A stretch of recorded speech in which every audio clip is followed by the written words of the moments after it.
Hello students. सो हम लोगों ने पिछले लेक्चर में क्या देखा था? Application of dimensional analysis.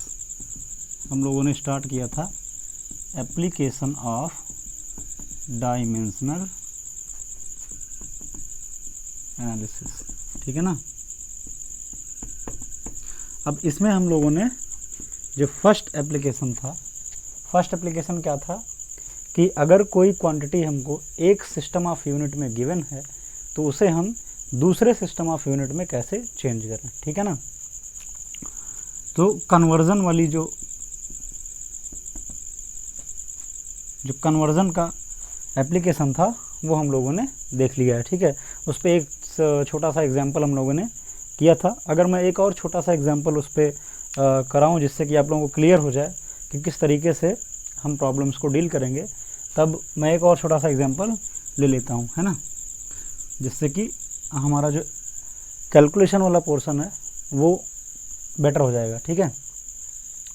सो जैसे कि मान लेते हैं कि यहाँ पे फोर्स दे रखा है, फोर्स इज इक्वल टू दे रखा है 1 न्यूटन, ठीक है। अब ये किस सिस्टम में है? सो न्यूटन जो यूनिट होता है, न्यूटन वो किस सिस्टम का यूनिट है? एसआई सिस्टम का, ठीक है ना। किसका है? एसआई सिस्टम का है, ठीक। अगर मैं चाहूँ कि इसको मैं कन्वर्ट करूँ किस में? डाइन में, ठीक है ना। डाइन में मैं अगर इसको कन्वर्ट करने चाहूँ, ठीक है, तो ये किस सिस्टम में आएगा? ये आएगा सीजीएस सिस्टम में, क्योंकि सीजीएस सिस्टम में जो फोर्स का यूनिट होता है उसको हम लोग डाइन बोलते हैं, ठीक है। सो इस तरीके से ना लिख के, क्योंकि हमें न्यूटन और डाइन से कोई मतलब नहीं है। इस मेथड को जब अप्लाई करेंगे, इस मेथड को अप्लाई करने के लिए हमको क्या चाहिए? हमको फंडामेंटल यूनिट्स चाहिए। तो फंडामेंटल यूनिट क्या होगा? एमकेएस सिस्टम में एमकेएस या फिर एसआई, ठीक है ना। इसमें क्या होगा? किलोग्राम मीटर पर सेकेंड स्क्वायर, ठीक है। इसमें होगा किलोग्राम मीटर पर सेकेंड स्क्वायर। और अगर हम इसको सीजीएस सिस्टम में देखेंगे तो ये क्या होगा? किलोग्राम की जगह ग्राम आ जाएगा और मीटर की जगह क्या हो जाएगा? सेंटीमीटर पर सेकेंड स्क्वायर, ठीक है। सो हमको बेसिकली क्या करना है? फोर्स को किलोग्राम मीटर पर सेकेंड स्क्वायर से चेंज करना है ग्राम सेंटीमीटर पर सेकेंड स्क्वायर, ठीक है ना। इस फॉर्म में चेंज करना है। सो अगर मैं डायमेंशन लिखने की कोशिश करूं तो यहाँ पे मल्टीप्लाई करेंगे, क्या हो जाएगा? 2 और यहाँ पे मल्टीप्लाई करेंगे तो क्या हो जाएगा? 2 ठीक है। तो सबसे पहला स्टेप क्या था उस मेथड में? सबसे पहला स्टेप ये है, ठीक है ना, कि हम क्वांटिटी को देख करके उसकी डायमेंशन लिख लें, ठीक है, उसकी डायमेंशन लिख लें। तो इसकी डायमेंशन क्या बनेगी? m, किलोग्राम का मतलब m, ठीक है ना। पावर कितनी लगेगी? 1। उसके बाद लेंथ की बात करें तो लेंथ पर पावर कितना है? 1, ठीक है। सो पावर हो गई 1। उसके बाद टाइम की बात करें तो टाइम पे कितना पावर है? -2।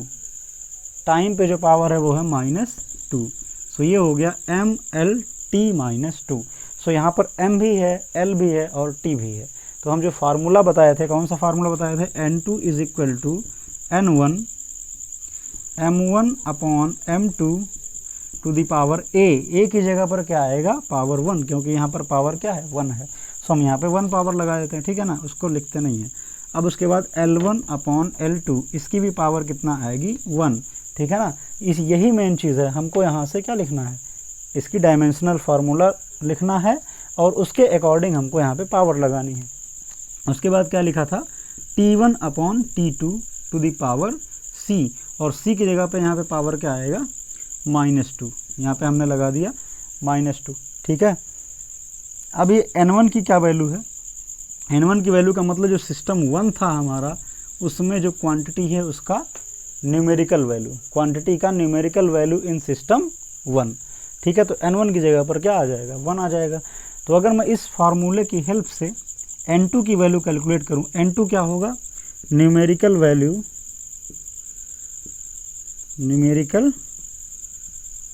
इन सिस्टम 2, सिस्टम 2 में न्यूमेरिकल वैल्यू, ठीक है। N1 क्या है? Numerical value in system 1। तो अगर मैं वैल्यूज पुट करूं तो N1 की जगह पर क्या पुट करेंगे? 1 इंटू M1 का क्या मतलब है? कि मास को सिस्टम 1 में, ठीक है, मास का यूनिट सिस्टम 1 में क्या आएगा? किलोग्राम। तो क्या लिखेंगे? 1 kilogram, 1 kg divided by unit of mass in system 2, system 2 में क्या होगा यूनिट ग्राम, ग्राम के लिए मैं क्या लिखूंगा यहाँ पे 1 ग्राम, ठीक है। उसके बाद लेंथ इन सिस्टम 1 किस में था मीटर में, हम क्या लिखेंगे 1 मीटर। लेंथ इन सिस्टम 2 किस में होगा सेंटीमीटर में, तो क्या लिखेंगे 1 सेंटीमीटर, ठीक है। उसके बाद टाइम, टाइम पहले सिस्टम में भी सेकंड में है, दूसरे सिस्टम में भी सेकंड में है, तो सेकंड और 1 सेकंड इसकी पावर -2, ये कैंसिल हो जाएगा, यहाँ पे 1 बचेगा। 1 की पावर कुछ भी लगाएं इससे कोई मतलब नहीं है, 1 आ जाएगा ना, 1 का मल्टीप्लाई करेंगे कुल मिला करके इतना ही बचेगा, ठीक है, कुल मिला करके इतना ही बचेगा। अगर मैं इसे सॉल्व करूं, ठीक है, अगर मैं इसको यहाँ पे सॉल्व करूं तो यहाँ पर क्या होगा, ये कैंसिल हो गया, 1 आ गया, 1 की पावर -2 किसके बराबर हो गया 1 के बराबर, तो बचा केवल इतना सॉल्व करने के लिए, इसको मैं यहाँ पे लिखता हूँ। सो N2 इज इक्वल टू क्या आएगा 1 kg, इसको एक यूनिट में चेंज करेंगे, या तो इसे ग्राम में कर लें या तो इसे किलोग्राम में कर लें, ठीक है, हम इसको ग्राम में कर लेते हैं। तो 1 kg का मतलब 1000 ग्राम, 10⁻³ ग्राम डिवाइडेड बाई 1 ग्राम, ठीक है, मल्टीप्लाई करेंगे 1 मीटर को मैं सेंटीमीटर में कर लूँ तो क्या जाएगा 10⁻² सेंटीमीटर डिवाइडेड बाई सेंटीमीटर, ठीक है, इससे हमको मतलब नहीं है।